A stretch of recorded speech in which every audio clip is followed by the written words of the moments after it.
So another quick thank you to one of our sponsors, Google Cloud, one of our silver sponsors. Thank you so much for sponsoring this event. So next talk is Itay Gabbay, and he'll be talking about connecting the Cloudots, constructing a knowledge layer from autonomous attack simulation. Thank you very much. First time for me here, very excited to be here in Forward Cloud Tech, great community and great conference. The goal of the talk here, actually two main goals. One is to introduce a different paradigm to detection engineering in the cloud. Mostly relates in an interesting way to the previous talk, which introduced a lot of problems. So I hope I'll introduce kind of solutions to some of these problems. And the second one is to introduce a tool that will help you to write better detections, basically a knowledge layer for cloud telemetries. So a bit about me, doing 10 years of cloud security almost. Then when I figured out I did it too much, I shifted to do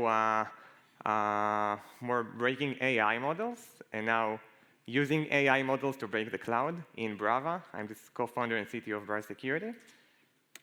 And what we'll cover today, so first of all, the problem and why detection engineering is very hard in the cloud, and then how it should be made, in my opinion, introduce an open tool that we released lately, and some key finding interesting ways in the three public clouds that we find and how it can help you write better detections. So I guess you will mostly relate to the problem of why it's very hard and it's a mess to write detection engineering. First one is very poor telemetry documentation. It's vague. We don't have any mapping to what it actually means for most of the rare services that nobody knows what they do. We don't have the MITRE mapping, which is highly relates to the previous talk that we had today. And it's basically guesswork, because we don't know exactly how an attack will look like. Like, we read an incident report, we are simulating attacks, but we don't know the actual signals that are relating to the attack because the cloud is full of noise. But what if we had another way?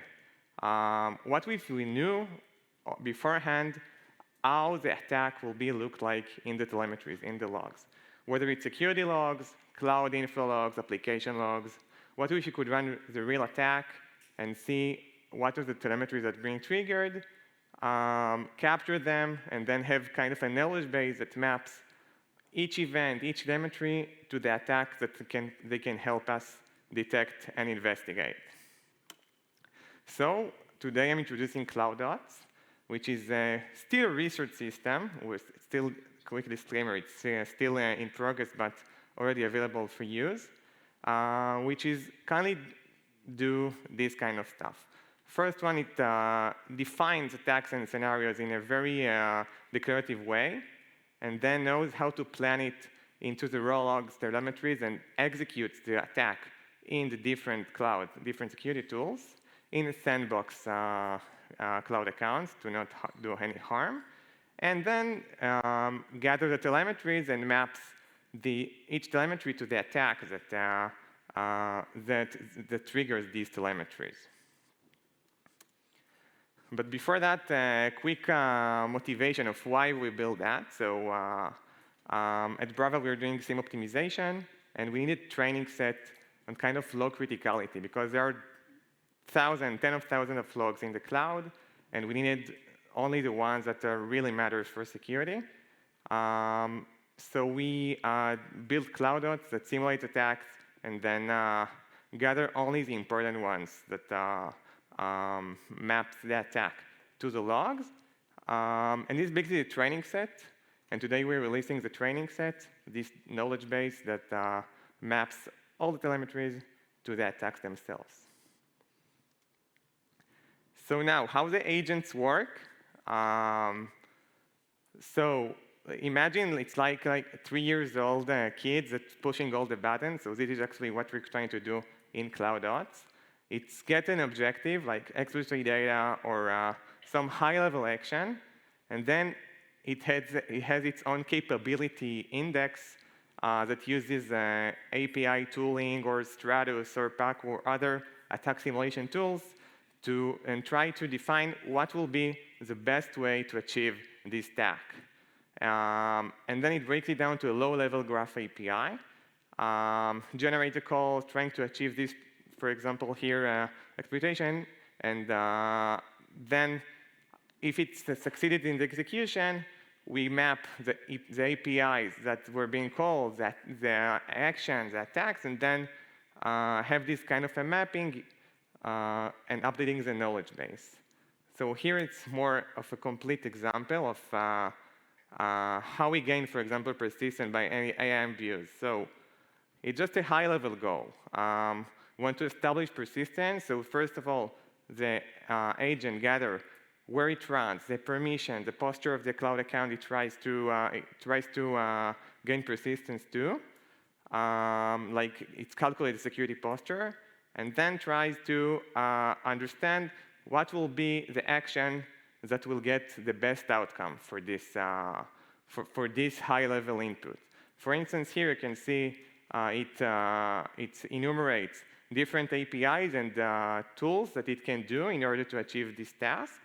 And then it builds kind of a graph, low-level graph of possibilities of how can I achieve this attack. And you can see here examples exactly which IAM roles it's going to change and mimic and roles to assume, for instance. And then after the execution, and if it succeeded, we capture all the telemetries across all different sources and basically map these signals to the attack itself. But what exactly, how it can really help for us is by getting the MITRE mapping. Each attack, each API call, each tool has its MITRE mapping. And then we can have kind of map between the event itself and the MITRE mapping that it relates to. Like if we're trying to exfiltrate and a certain signal is being triggered, we can mark that this event is related to exfiltration, for instance. This is just an example of API call that has high fidelity to persistence, for instance. Also, we can know exactly what's the timing characteristic. I mean, how much time does it take for a log to appear, whether it really differs on the source itself, whether it's CloudTrail, VPC logs, etc. And also conditions, because not all logs are created equals, and some logs are not triggered if there are no conditions, certain conditions that are being met. And now, maybe you can deep dive a bit about insights that we found when running this agent live on our sandbox environment. So 3 main insights. One is coverage gaps. We saw that there are many APIs that are not generate logs at all, like fully invisible. And you can also look at it later in the tool itself. We have we saw signal fidelity between the event and the attacks that are being generated. There are certain events that are very high fidelity that if you see them, you will sure not want to have a detection of them, rather than other signals that have very low fidelity that probably very noisy. And also timing. So there is very timing difference between different sources. So the first example here is that we found 10,000 of undocumented APIs. These are the number approximately, and you can see example from the tool itself of just a short list of undocumented APIs. These are APIs that are really working, but you will not see them in any documentation. And from the other side, we also found APIs that are very documented, and you can know about them, but they will not trigger the log itself in CloudTrail or other different types of log sources, which can lead to a very bad reconnaissance of a threat actor. This is just a quick example of signal fidelity. I try to choose the events that everybody here knows. So for instance, assume role, jumps and triggers almost every second in the production AWS account. And you obviously don't want to have detection only on assume role. You need context. So with Cloudots, you can get the context of all the graph chains that assume role was involved with, and then you can actually get the conditions on where you can write detection with assume role in place. In contrast to GCP service account key, which triggered only, you will want to know every time this event is being triggered, because it is related to most of the attacks that we try to simulate and are simulating all the time. And in Azure, the situation is a bit different. In Azure, we found a lot of read operations, especially from the console, that are not triggering any logs. Like, you can view resource properties, you enumerate roles and users, and you even explore key vaults, but you will not see any logs triggered in the audit log of Azure, which is very dangerous. So you probably need another way to detect these kind of things. And just some failure modes to summarize the insight before I show the real tools. So first of all, missing coverage. We saw a lot of APIs that does not generate telemetries, although they have documentations. There are documentation gaps, events that are claimed to do something but are not doing what they're claimed to do. And also, we are getting stopped all the time with API throttling, which we're still trying to break the rate limit of the clouds, but this also affects the log generation.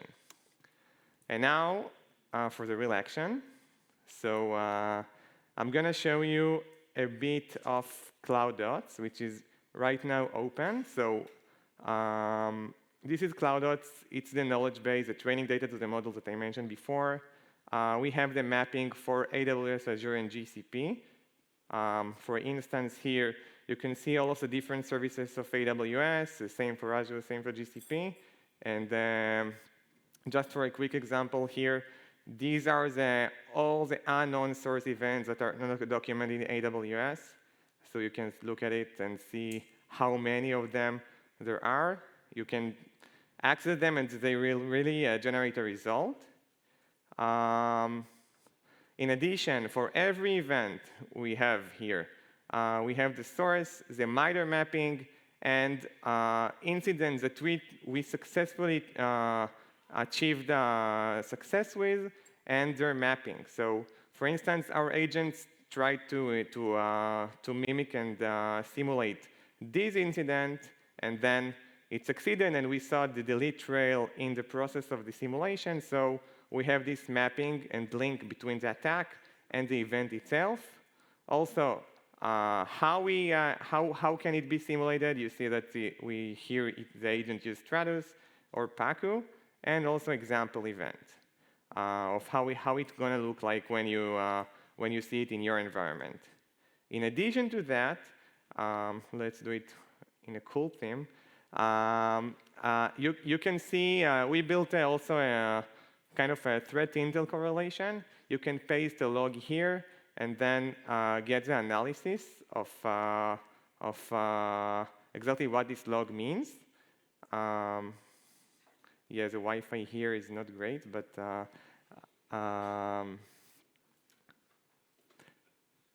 never mind. Okay. And the last thing I want to show you is that you can do it also yourself. We're releasing today an open source package that basically standardize how cloud attacks language. It's basically DSL to format and to define cloud attacks in a more structured manner, and then also execute it. It's open source. We're looking for a contribution. You can take a look later on the Brava Security GitHub.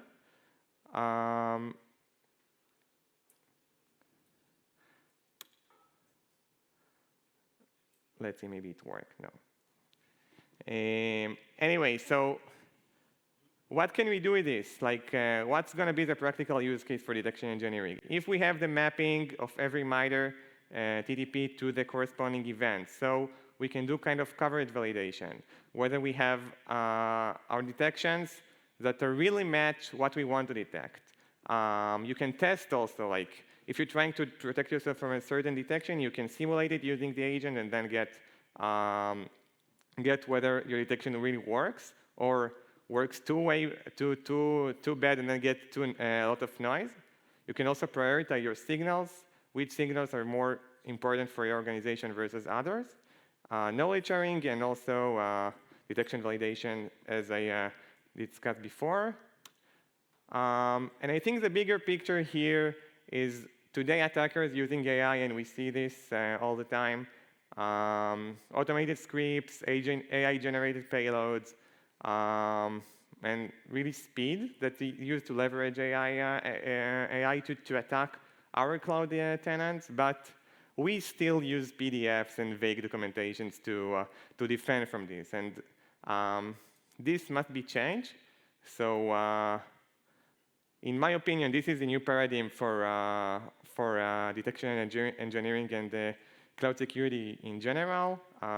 We need to test, we need to simulate, and in order to verify that our detections are really ready for the current threats today. So as I mentioned, part of this are right now open source. You can also access the knowledge base and the threat intel that didn't work today in the demo, but if you have a proper internet connection, it's going to work for you. And also the GitHub package. And it was very pleasure to talk to you, and now I'm open for questions.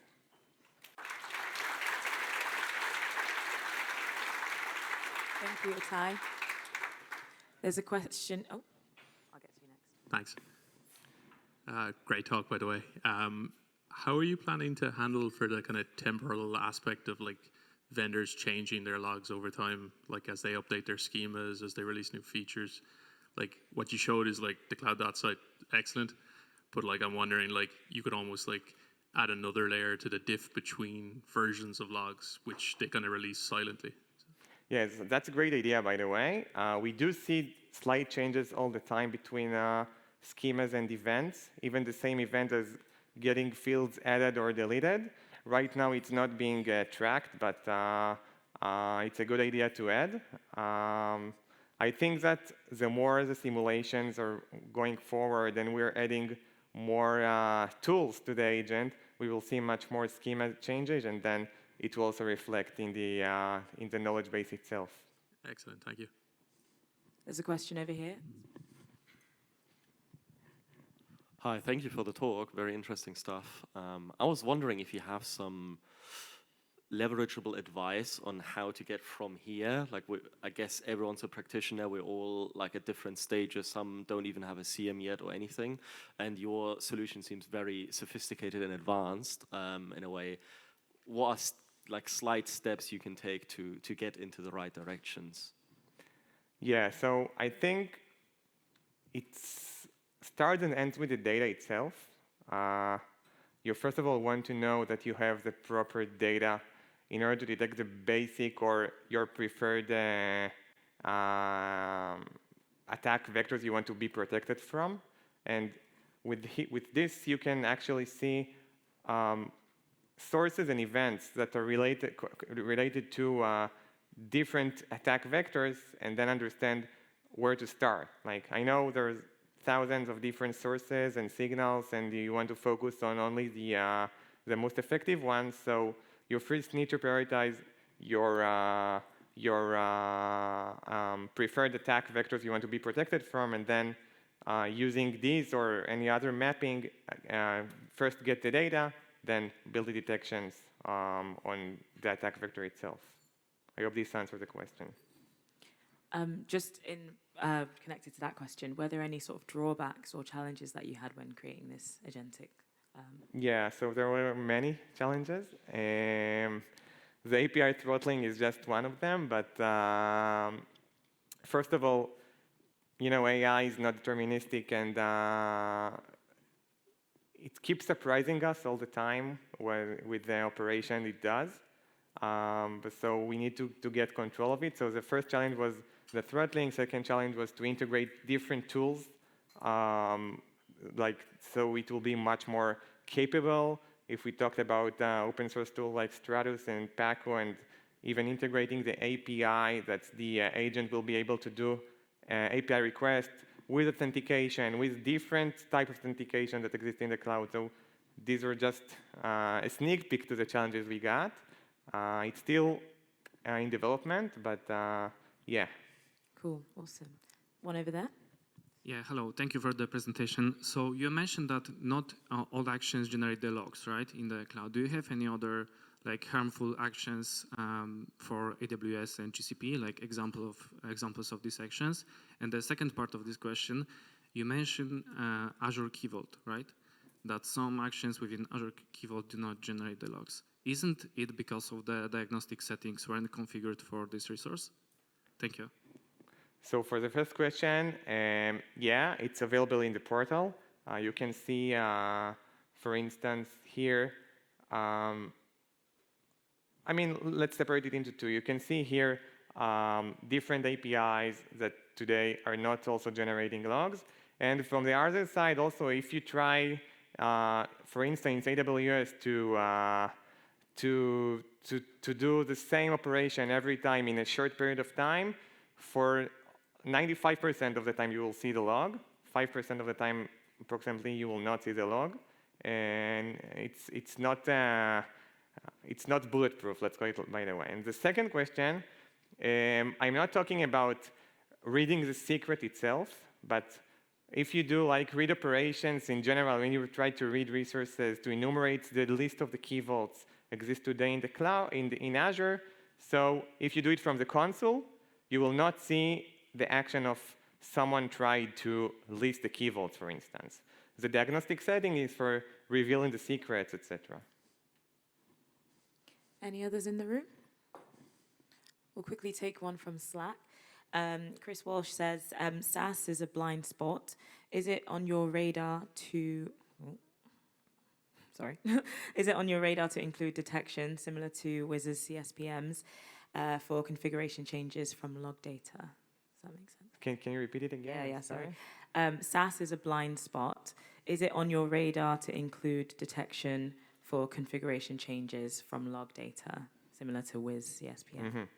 So right now we're more focused on the CSPs itself, and also other workloads in progress. SAS is on our roadmap, but we're not providing the detections. We just provide the mapping of the event and telemetries to the MITRE and the other attacks that we achieved to simulate using these events. And from there, the detections work is on everyone else. But yeah. Okay, awesome. There's probably one more on Slack. How are the cloud providers responding to these missing audit coverages? Do they handle the hidden API auditing gaps properly, or do we just have to assume that those threat actors will have some way to cover their tracks? So we are talking with all of them, but I think, cloud is being developed all the time, so we will always have something like this. A threat we need to handle. It's very hard to get to those. Remember the 3 years old kids are trying to push all the keyboards. So this is actually what the agent does, and randomly and statistically we achieved to find this kind of stuff. There were also other talk in the, I think, previous for CloudSec of a different approach to find undocumented APIs. I think this is a threat we need to accept and be protected from. Okay, thank you. Great talk, Itay. Thank you so much. Thank you.